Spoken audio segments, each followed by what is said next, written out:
Oh, I am grateful to have been loved and to be loved now and to be able to love because that liberates. Love liberates.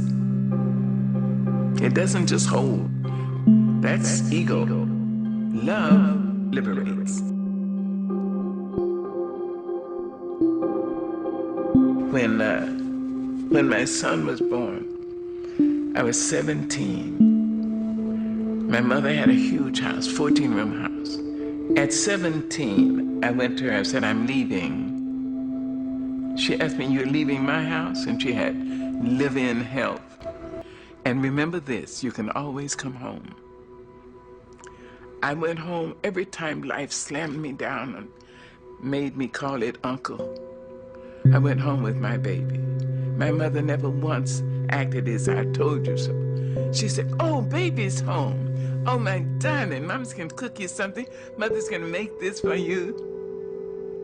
Love. She liberated me to life. She continued to do that. And when she was in her final sickness, I went out to San Francisco. And the doctor said she had three weeks to live. I asked her, would you come to North Carolina? She said yes. She had emphysema and lung cancer. I brought her to my home. She lived for a year and a half. And when she was finally, in extremis, she was on oxygen and fighting cancer for her life. And I remembered her liberating me. And I said, I hope I'll be able to liberate her. She deserved that from me. She deserved a great daughter, and she got one.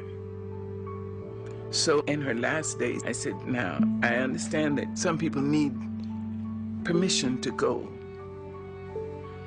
As I understand it, you may have done what God put you here to do. You were a great worker. You must have been a great lover, because a lot of men, and if I'm not wrong, maybe a couple of women, risk their lives to love you. You were a piss-poor mother of small children, but you were a great mother of young adults. And if you need permission to go, I liberate you. I went back to my house, and something said, go back. I was in my pajamas. I jumped in my car and ran, and the nurse said, she's just gone.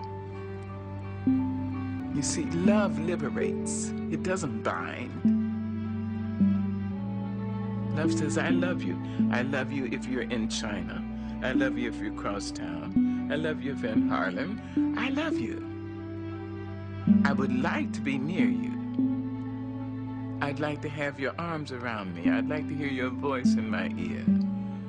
But that's not possible now. So I love you. Go.